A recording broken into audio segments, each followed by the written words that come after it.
ዓለማችን አዲስ ክስተት ልታስተናግድ ነው። ለሺህ ዓመታት የሰው ልጅ ስልጣኔ የደም ስር ሆኖ የቆየው ታላቁ የኤፍራጥስ ወንዝ ዛሬ ላይ እየደረቀ ነው። ከኤደን ገነት ወንዞች አንዱ ተብሎ የተነገረለት የባቢሎንና የአሶር ስልጣኔዎች እናት የሆነው ይህ የውሃ አካል አሁን ግን የጥፋት ምልክት ሆኖ ቀርቧል። እነ ኒውዮርክ ታይምስን ያጨናነቀው ርዕሰ ጉዳይ ምንድነው? ወንዙ ሲደርቅ ምን ይከሰታል? ከደረቀው አሸዋ ስር የሚወጣው ሀብትስ ዓለምን ወደ ምን አይነት ጦርነት ይከታታል? ታላቁ ትንቢትስ ምን ይላል? ሰላም፣ ጤና፣ ፍቅር፣ በረከት ተመኘንላችሁ ወደ ቤተሰቦቻችን በያላችሁበት ዓለም ዳርቻ ሁሉ እንደምን ቆያችሁ?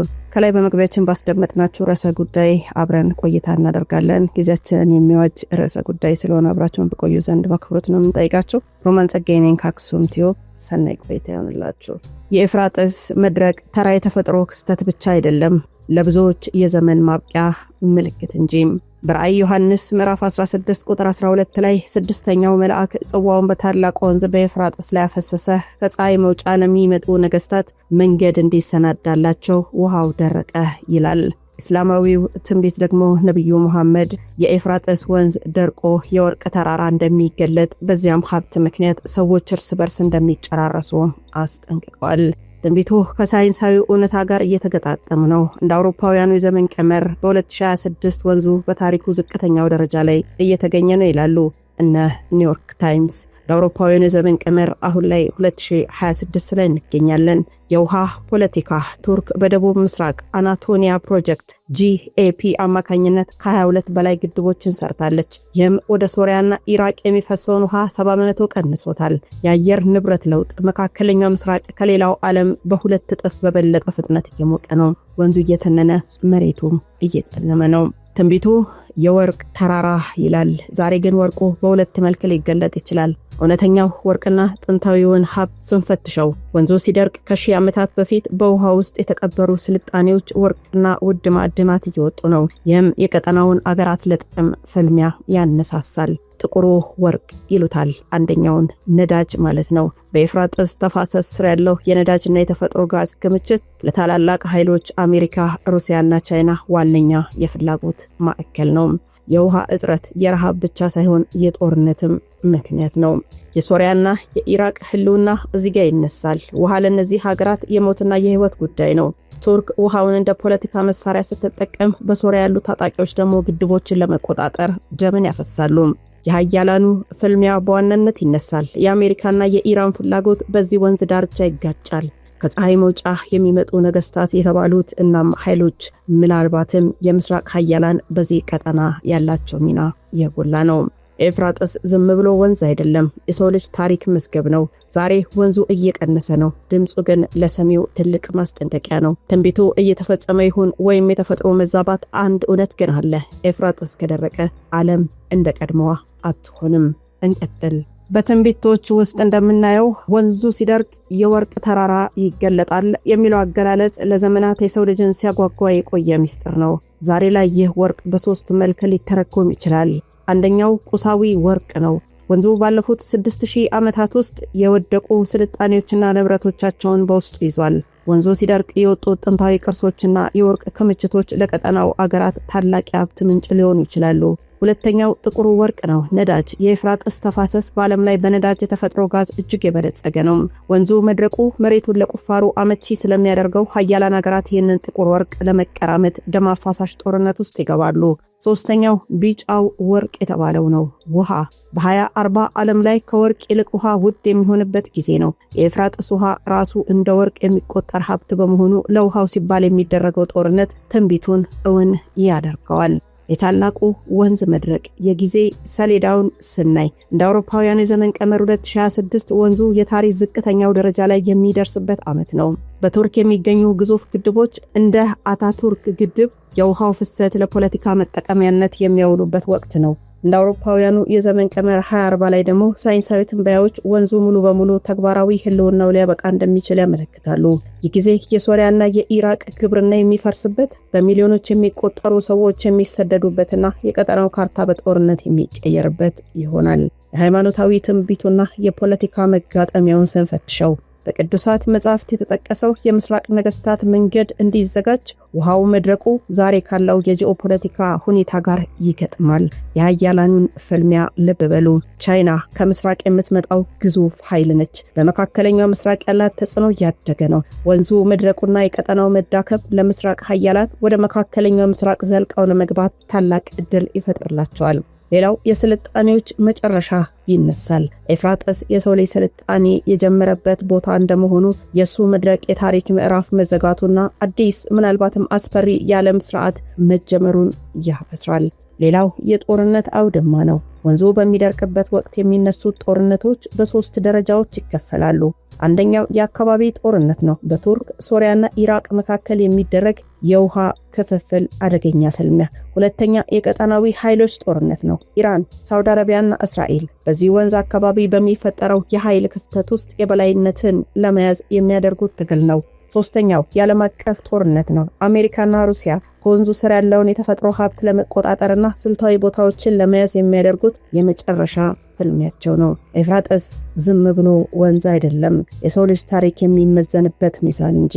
አሸዋው ውሃውን ሲውጣው ከስሩ የሚወጣው ወርቅ ዓለምን በብርሃን አያደምቃትም፣ ይልቁንም በጦርነት እሳት ያቀጣጥላታል። ትንቢቱ ተነግሯል፣ ሳይንሱ አረጋግጧል፣ ፖለቲካው ደግሞ መንገዱን እየጠረገ ነው። ጥንታዊው ወንዝ ሲደርቅ አዲሱ የዓለም ጦርነት ይወለዳል። ምናልባትም የትንቢቱ መፈጸሚያ የምንሆን ከሆነ እንደ መጽሐፍ ቅዱስ ቃል እንዲሁም እንደ ሳይንቲስቶቹ መረጃም የከባቢ ጦርነት ይነሳል እንደተባለው ይህንን እስኪ እንፈትሸው። አንደኛው የውሃ ሽብርተኝነት ነው። የከባቢ ጦርነት ቱርክ በተፋሰሱ አናት ላይ ስለምትገኝ ውሃው እንደ ፖለቲካ መሳሪያ ትጠቀመዋለች። ወደ ሶሪያና ኢራቅ የሚፈሰውን ውሃ በመቀነስ አገሪቱ ለድርቅና ለረሃብ ትዳረጋለች። ይሄ ደግሞ በሶሪያና በኢራቅ ያሉ መንግስታት ለህልውናቸው ሲሉ ከቱርክ ጋር ወታደራዊ ግጭት እንዲገቡ ያስገድዳቸዋል። ወንዙ ሲደርቅ የሚፈጠረው ማህበራዊ ቀውስ፣ የግብርና መውደም ለሽብር ቡድኖች ምቹ ሁኔታን ይፈጥራል። ቀደም ሲል እንደታየው ግድቦችና የውሃ ቦዮችን ለመቆጣጠር የሚደረግ የጎሳና የታጣቂዎች ጦርነት የአካባቢውን ሰላም ሙሉ በሙሉ ያደፈርሰዋል። ሁለተኛ ያነሳነው የቀጠናዊ ኃይሎች ጦርነት ነው። የአካባቢው ግጭት እየሰፋ ሲሄድ በመካከለኛው ምስራቅ ያሉ ትላልቅ ኃይሎች በቀጥታም ሆነ በተዘዋዋሪ እጃቸውን ያስገባሉ።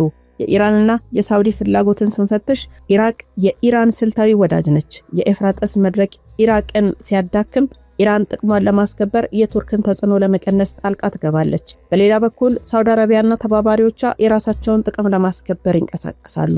ሌላው የእስራኤል ስጋትና ሚና ነው። በትንቢቱም ቢሆን በጂኦፖለቲካዊ ትንታኔዎች የመካከለኛው ምስራቅ መናጋት ለእስራኤል የደህንነት ስጋት ነው። የኤፍራጥስ መድረቅ የሚያስከትለው የህዝብ ስደትና የኃይል ሚዛን መለወጥ እስራኤልን ወደ ጦርነቱ ቀጠና ሊስባት ይችላል። የሃይማኖታዊ ስሜትም ይቀሰቀሳል። ወንዙ መድረቁ የትንቢቱ መፈጸሚያ ተደርጎ ስለሚወሰድ በቀጠናው ያሉ ሀገራት ጦርነቱን እንደ ቅዱስ ጦርነት ወይም ደግሞ ሆሊ ዋር በመቁጠር ከፍተኛ ህዝባዊ ንቅናቄን ይፈጥራሉ። በሶስተኛ ደረጃ ያነሳነው የዓለም አቀፍ ጦርነት ነው። ይሄ የመጨረሻው ፍልሚያ ነው። ይሄ ደረጃ የአርማጌዶን ጦርነት ተብሎ ከሚጠራው ትንቢት ጋር ይገናኛል። የኤፍራጥስ መድረቅ ለታላላቅ የዓለም ኃይሎች መጋጨት ሰበብ ይሆናል። ከምስራቅ የሚመጡ ነገስታት የተባሉት በትጋት የሚጠቀሱት የቻይናና የሩሲያ ሚና ነው። ቻይና በመካከለኛው ምስራቅ ያላትን የኢኮኖሚ ግዙፍነትና የኃይል ፍላጎት ወንዙ ሲደርቅ የሚፈጠረውን የኃይል ክፍተት ተጠቅማ ወደ ቀጠናው በከፍተኛ ኃይል እንድትገባ ያደርጋታል። የምዕራባውያን ምላሽም የሚሆነው አሜሪካ እና ኔቶ አባላት በመካከለኛው ምስራቅ ያላቸውን የበላይነት ላለማጣት ሲሉ ከምስራቅ ለሚመጣው ኃይል ወታደራዊ ምላሽ ይሰጣሉ። ለሀብት የሚደረግ ጦርነት ይነሳል። ቀደም ብለን እንደጠቀስነው ከወንዙ ስር ይወጣል ተብሎ የሚታሰበው የወርቅ ተራራ ወይም ደግሞ የነዳጅ ማዕድን ክምችት ዓለምን ለሁለት ከፍሎ ወደ ዓለም አቀፍ የኒውክሌር ጦርነት ደረጃ ሊያደርስ ይችላል።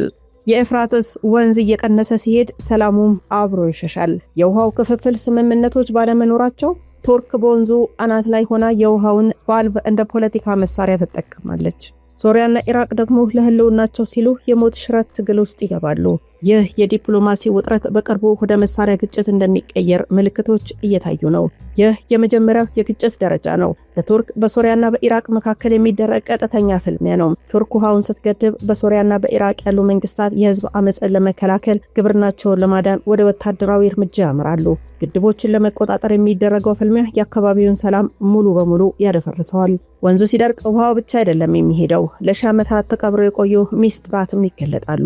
ውሃው ሲሸሽ ከ600 ከ300 ዓመታት በፊት የጠፉ ጥንታዊ ከተሞች፣ አብያተ ክርስቲያናት፣ መስጊዶች ካሸዋው ስር ብቅ እያሉ ነው። ይህ የታሪክ ትንሣኤ ግን ደስታን ሳይሆን ፍርሃትን ይዞ መጥቷል። ምክንያቱም ወንዙ የደበቀው ሀብት ሁሉ ለጦርነቱ ተጨማሪ ማገዶ ሊሆን ይችላል። ሳይንሱ በደረቅ ቁጥሮች ይነግረናል። በ2040 ኢራቅ የሁለቱ ወንዞች ምድር መሆኗ ያበቃል ይለናል። የናሳ ሳተላይት መረጃዎች እንደሚያሳዩት የመሬት ውስጥ የውሃ ክምችቶች በከፍተኛ ፍጥነት እየጠፉ ነው። ይህ ዝምተኛው ገዳይ ከጦርነቱ ቀድሞ የሚመጣ ረሃብና ጥም መሆኑ የዘርፉ ባለሙያዎች በከፍተኛ ስጋት ያረጋግጣሉ።